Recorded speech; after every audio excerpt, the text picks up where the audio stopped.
Muy buenas noches, bienvenido de nuevo a su programa Acción Positiva. Muchas gracias por estarnos acompañando nuevamente. Hoy vamos a seguir tocando un tema importante. Ya acá dijimos que nuestro compromiso es permanente con la educación y con más educación. Porque para nosotros el único verdadero camino sustentado, sostenible, es que el pueblo de Guatemala sea un pueblo educado, que tenga acceso a tener un futuro mejor a través de desarrollarse sus habilidades académicas. Mientras más formado sea nuestro pueblo, mientras más educado y acceso tenga, seguramente vamos a ser mejores ciudadanos. Para hablar de un tema tan importante, el cual iniciamos en el programa anterior con el doctor Olmedo España, en una forma muy interesante, hoy tengo como invitado al licenciado Rafael Arriaga Martínez, a quien le damos la bienvenida. Licenciado, qué gusto tenerte en este programa y gracias por toda esa actividad educativa a la que tú estás muy dedicado. Muchas gracias, Francis. Qué buena introducción a lo Mujica, la que hiciste mencionando que realmente la prioridad de este país, no en vías de desarrollo, sino si nos descuidamos en vías de involución en vez de evolución, es muy importante el tema educativo. Y como lo decía Mujica, el suramericano, ¿verdad? Educación, educación y educación es lo primordial para Guatemala. El licenciado Arriaga tiene una trayectoria muy larga. Dentro de sus logros, dentro de sus contribuciones, él fue diputado de la Asamblea Nacional Constituyente que elaboró la actual Constitución Política de la República. Es dirigente deportivo del Club Antigua GFC, que próximamente enfrenta a los Rojos de Municipal en un encuentro bastante apreciado y amado por la afición. Yo creo que el deporte, la educación son esos canales que sirven para que el ciudadano pues tenga y llene sus diferentes aficiones, Rafa. Así que yo creo que ambas se complementan. Además, también él es dirigente, presidente de la Cámara de la Educación de Guatemala. Es decir, muy completo su contribución a esta resolución de problemas que nosotros enfrentamos. ¿Por qué enfrentamos problemas? ¿Cuál es el problema que estamos viviendo con la educación? Rafa, realmente el tema educativo ha sido o largamente olvidado o largamente dejado por un lado o estamos muy rezagados, pero a mí me gustaría mucho que tú pudieras darle a mi audiencia un como radiografía. Yo soy radiólogo y por lo tanto pues hablo en esta terminología. ¿Cuál es una radiografía, dirías tú, de la situación educativa en Guatemala en este momento? Bien, yo diría que la situación de Guatemala en el ámbito educativo, como en muchos otros ámbitos, es preocupante. Guatemala en educación está en franco retroceso, ni siquiera estancada, en retroceso. Y es fácil apreciar por qué yo digo esto. Si retrocedemos 15 años, podríamos decir que la distancia entre Guatemala y algunos otros países en el tema educativo, pues era algo así. Sin embargo, ahora la distancia entre Guatemala y otros países en Centroamérica, no vayamos a otro lado más lejano, ya no es así. Es así, definitivamente. ¿Por qué digo eso yo? Porque en Guatemala, por ejemplo, a nivel de educación pública, son 34,000 escuelas aproximadamente, y a nivel privado son 4,000 colegios, de los cuales 3,000 y tantos son asociados a la Cámara Guatemalteca de la Educación. Bien, en esas 34,000 escuelas no existe el inglés. En esas 34,000 escuelas apenas hay 100 aproximadamente laboratorios de computación funcionando más o menos. No hay profesores de educación, no hay programas para la computación, en fin, un desastre. Eso no sucedía hace 15 o 20 años porque no había computación, no había un mundo globalizado. Ahora, ¿qué va a hacer Guatemala y sus jóvenes en los próximos 5, 8, 10 años sin computación y sin inglés? ¿Se pueden imaginar en un mundo globalizado qué le va a pasar a la juventud que ya va a ser la responsable del desarrollo económico de este país, va a ser terrible, ¿verdad? De manera que el retroceso en el tema educativo se puede apreciar muy fácilmente. Yo creo que es tremendamente preocupante lo que tú mencionas.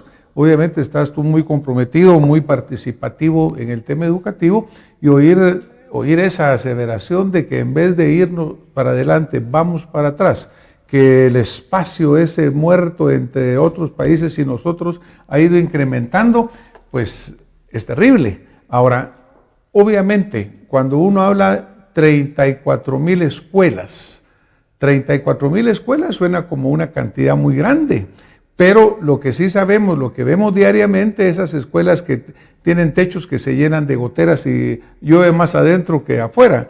Vemos a los niños no sentados en escritorios, sino sentados sobre blocks. Incluso algunos están bajo la sombra de un árbol. Entonces, nuestra realidad es muy cruda, pero por otro lado, también vemos que no hay acciones prácticamente, porque ese cuadro dantesco que tú estás señalando, que lo vemos todos los días, es algo repetitivo. Yo creo que cuando la prensa de repente no tiene lo que publicar, va y toma fotos y lo vuelve a enseñar. Pero si hacemos una revisión histórica, es constante. Y como tú dices, peor. ¿A qué se debe el hecho de que realmente nos estamos yendo para atrás y de que, siendo evidente esta deficiencia, nuestros gobiernos no toman la decisión de cambiar, pero auténticamente, ¿verdad, Rafa? Es una pregunta un poco difícil de contestar e incluso delicada el pedirme que yo señale quiénes son los responsables. Pero bueno, si hay que hacerlo, pues, ¿verdad? Me gusta tu definición de un escenario dantesco, ¿verdad? Dante es el que mejor ha descrito el infierno en sus obras como la Divina Comedia, ¿verdad? Y en Guatemala estamos próximos al infierno en el tema educativo. ¿Quién es el responsable? Bueno, yo no voy a hablar en orden de importancia, porque no me corresponde a mí calificar eso, ni soy un juez. Pero yo creo que los gobiernos de turno, no me refiero a este solamente, para atrás, muchos gobiernos que han pasado por el manejo de la cosa administrativa en el país, no han querido decidirse y no han querido aceptar, reconocer y poner en práctica soluciones para evitar que este retroceso en la educación se dé. El gobierno es el principal responsable, indudablemente. A través de este gobierno, el ministro de Educación de turno. Un ministro no tiene por qué aceptar un presidente que le diga o que permita que la educación en este país no se desarrolle. Las fuerzas vivas a nivel empresarial de este país también tienen un concepto equivocado. En Guatemala, el empresariado organizado, yo no sé si lo platican abiertamente o no, pero lo que se percibe es que no tienen ningún interés en que se desarrolle la educación para la clase trabajadora y para la clase popular. No sé por qué. ¿Será porque no quieren una clase trabajadora y popular exigente, que reclame, que demande mejores salarios, derechos, que no compre la publicidad electoral masiva que estamos acostumbrados a recibir, y todo eso se logra con una mínima educación para la clase popular y trabajadora? No puedo señalar entonces al sector empresarial organizado, pero serían ellos los que tendrían que demostrarnos que no es así. Serían ellos los que tenían que propiciar el desarrollo educativo de la clase popular y de la clase trabajadora, que prestan sus servicios para el empresariado organizado y el no organizado también.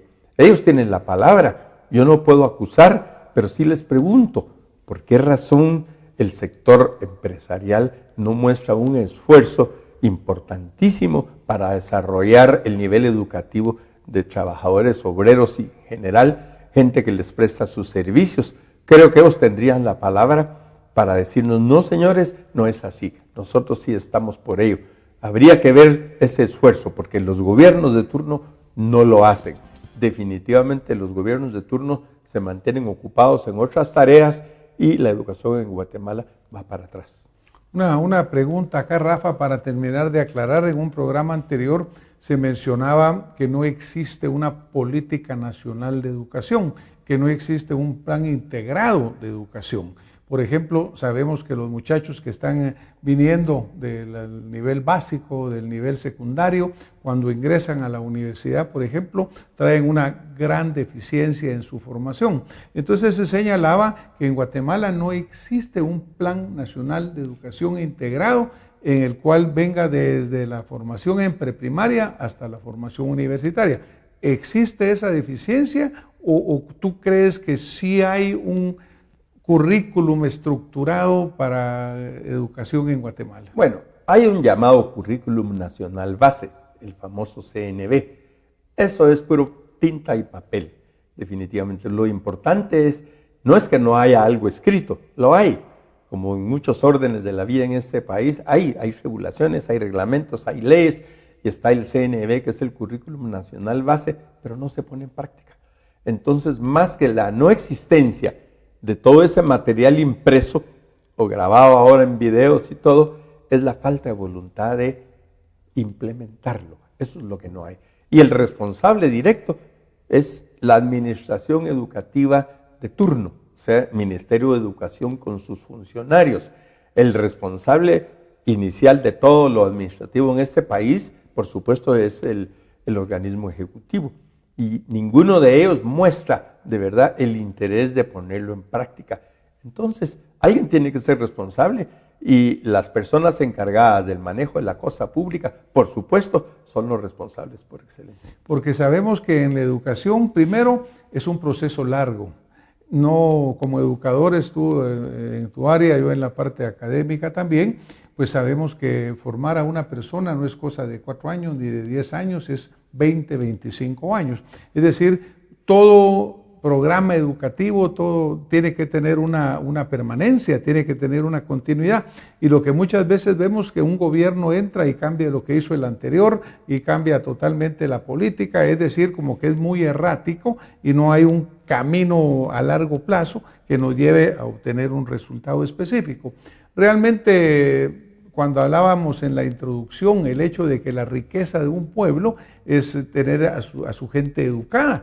Cuando vemos que hablamos de la globalización, como tú muy bien lo señalas, Guatemala sigue siendo agrícola en muchos aspectos y ahora lo que está moviendo la economía son trabajos que se obtienen a través de tecnología globalizada y nuestra gente no está siendo preparada. Cuando tú mencionas que de las 34,000 escuelas, tal vez en 100 existen laboratorios de computación, y dice uno, bueno, pues obviamente, ¿cuándo van a tener nuestros muchachos el acceso a esa oportunidad?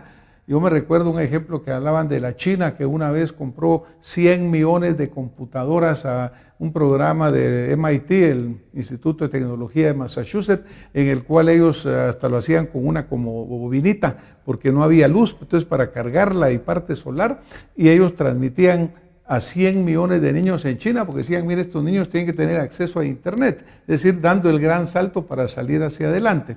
Ahora, una parte fundamental en la educación es el maestro.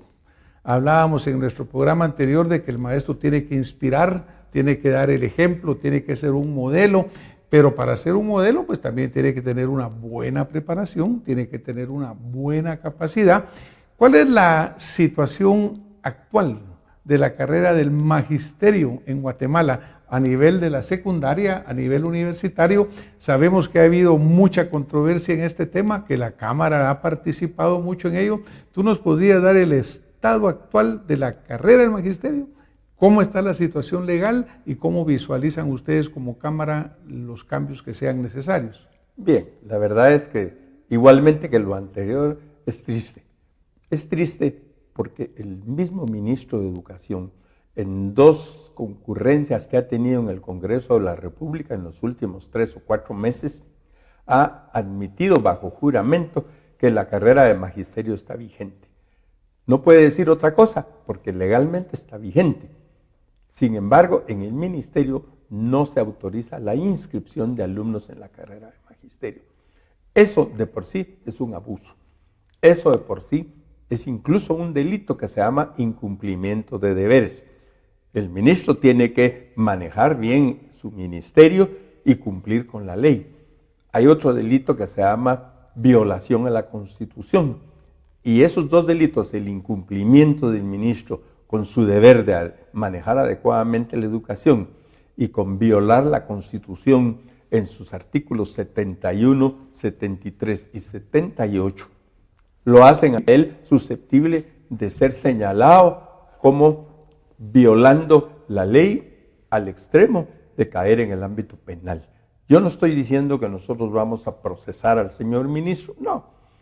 Nos aburrimos de estar intentando que los tribunales hagan justicia en ese sentido, y si nos damos cuenta, la administración de justicia también está por la calle de la amargura. No estamos señalando ni amenazando al señor ministro con que penalmente lo vamos a enjuiciar, pero sí estamos señalando que no está cumpliendo con su deber. El artículo 71 de la Constitución, imagínense, la Carta Magna de este país, dice claramente: se garantiza la libertad de enseñanza. Una garantía constitucional como es esta, porque dice se garantiza la libertad de enseñanza, es un derecho constitucional supremo y no lo está cumpliendo. Libertad de enseñanza que nos debiera permitir a las normales, a los institutos y a los colegios privados enseñar la carrera de magisterio. Y sin embargo nos dicen: no pueden enseñar la carrera de magisterio y no los inscribimos a los alumnos porque yo, ministro, no quiero. ¿En dónde dice que el ministerio, el presidente o cualquier entidad gubernamental tiene derecho a decidir qué enseñamos nosotros? Al y nadie es superior a la ley contenida en la menos a la Constitución. Se garantiza la libertad de enseñanza, artículo 71. Artículo 73. Es derecho solamente de los padres de familia la educación escoger la educación que se les va a impartir a sus hijos. Entonces, ¿en qué estamos? ¿Es el ministerio el que va a decidir si se les imparte magisterio a los alumnos o son los padres de familia? Si el 73 lo dice claramente: es derecho de los padres de familia escoger la educación que se les va a dar. ¿Para qué está ese artículo? Entonces, ¿para ser atropellado? Yo no creo. El artículo 78 de la Constitución, para terminar, entre otras obligaciones del Estado, señala dignificar al magisterio. Qué bonita manera de dignificar al magisterio y a sus maestros, tronándose, como se dice en buen chapín, la carrera de magisterio.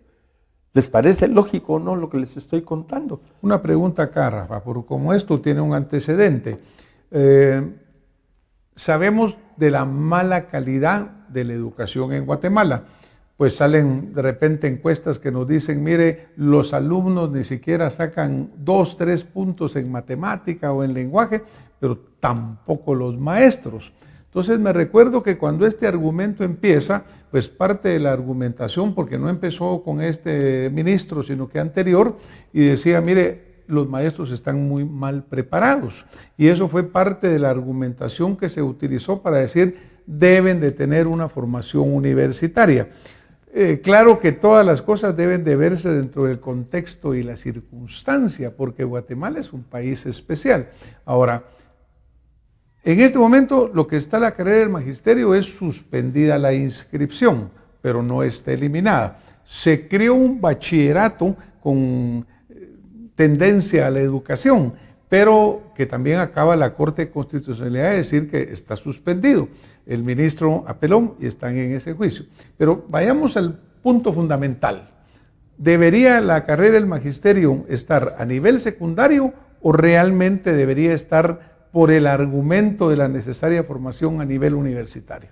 Para nosotros en la Cámara de la Educación debería de tener los dos mundos, que eso la haría completa. ¿Qué quiero decir con esto? Es importantísimo que el cimiento de la carrera de educación sea el nivel secundaria, porque ahí es en donde el joven cimenta, consolida su vocación, ahí es en donde se forma en el campo, en lo que se llama la práctica docente, y entonces ya con esa base sólida, con el magisterio que es de raigambre histórico en Guatemala, el magisterio de Juan José Arévalo, de las escuelas tipo federación, de los institutos experimentales, como el Instituto Juan José Arévalo de Santa Rosa, de Cuilapa. Con ese espíritu, el joven al graduarse de maestro de educación primaria en la secundaria debería de tener la obligación de continuar sus estudios en la universidad. Ahora sí, lo que no es correcto es, como yo digo siempre, en buen chapín, tronarse el magisterio en secundaria y que el alumno con la mente en blanco en el aspecto magisterial llegue a la universidad. Ahí ya no tiene remedio, no hay forma de consolidar su vocación, no hay forma de formarse en su vocación magisterial o de enseñanza o docente. Y entonces ahí estamos partiendo por mitad ese proceso educativo que es tan importante. Yo sí creo que esto lo sabe el señor ministro. Yo sí creo que esto lo saben ciertas fuerzas que dominan este país y que de alguna manera, por razones inconfesables, se pretende mantener el estado educativo de este país lo más bajo posible para la clase popular, para la clase trabajadora, mano de obra barata si ustedes quieren, y eso no es justo para ese país. Esto yo creo que es perverso para Guatemala. Obviamente cuando se habla de una formación universitaria, pues coincidimos en que es deseable que esta formación exista. Claro. Cuando vamos a la realidad, 34,000 escuelas situadas, unas en áreas rurales, otras en áreas urbanas, de difícil acceso, muchísimas de ellas. Obviamente el magisterio es una carrera mal pagada, sacrificada, pagada tarde. ¿Cómo vamos a conseguir verdaderamente que muchachos universitarios pues quieran irse a trabajar a la escuela más remota?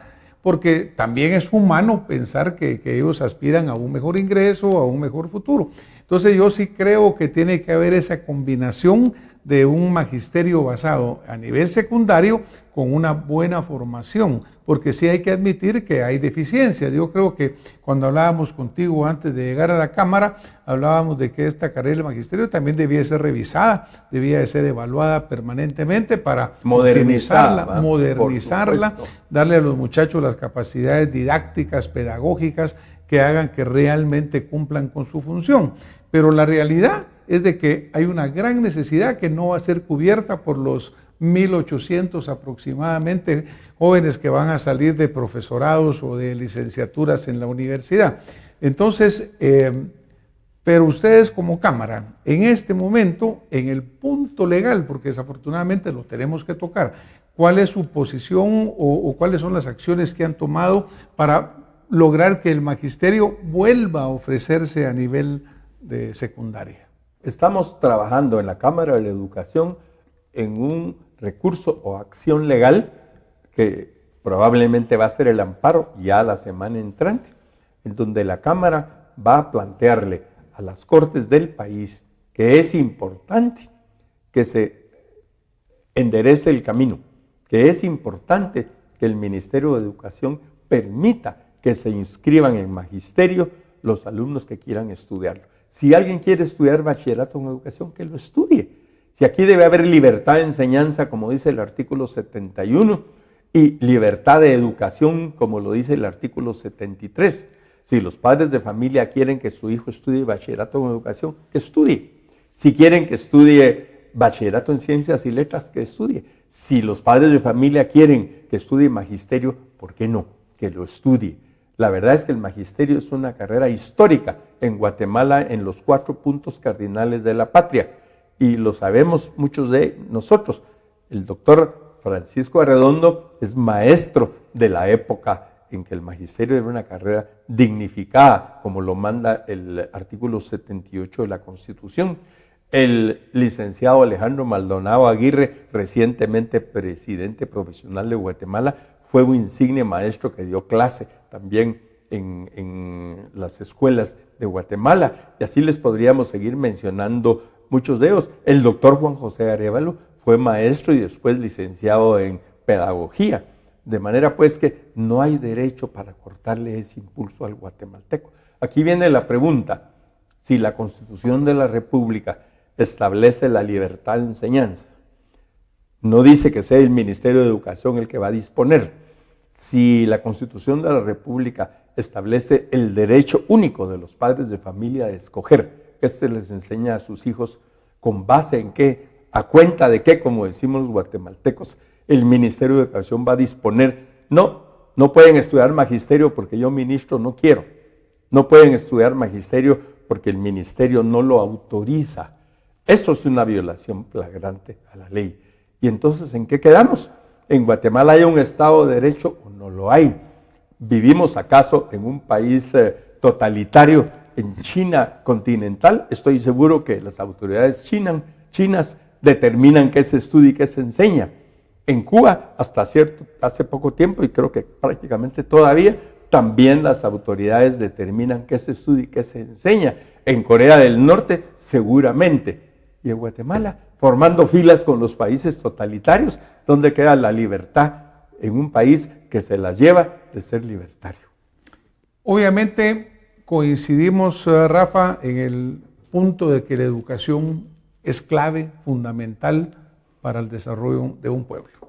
Coincidimos en que el magisterio es piedra angular y que el maestro debe de ser verdaderamente el recurso más valioso y que hay que formarlo y que hay que motivarlo y profesionalizarlo. Creo que ahí no tenemos ninguna duda. Totalmente de acuerdo. Y estamos también de acuerdo en el sentido de que debe existir una fase previa a nivel secundaria y que debe completarse a nivel universitario en una forma, yo diría, opcional. Tú piensas un poco obligatoria, pero Casi yo creo que en un camino o en el otro coincidimos con lo mismo.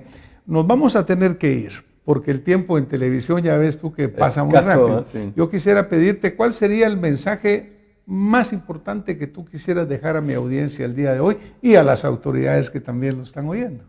Bueno, yo creo que la población guatemalteca no ha tenido ni la oportunidad ni el tiempo de enterarse cuál es la problemática en educación que hace que un sector de la población demande la carrera de magisterio y un grupito que administra la educación en este país diga que no.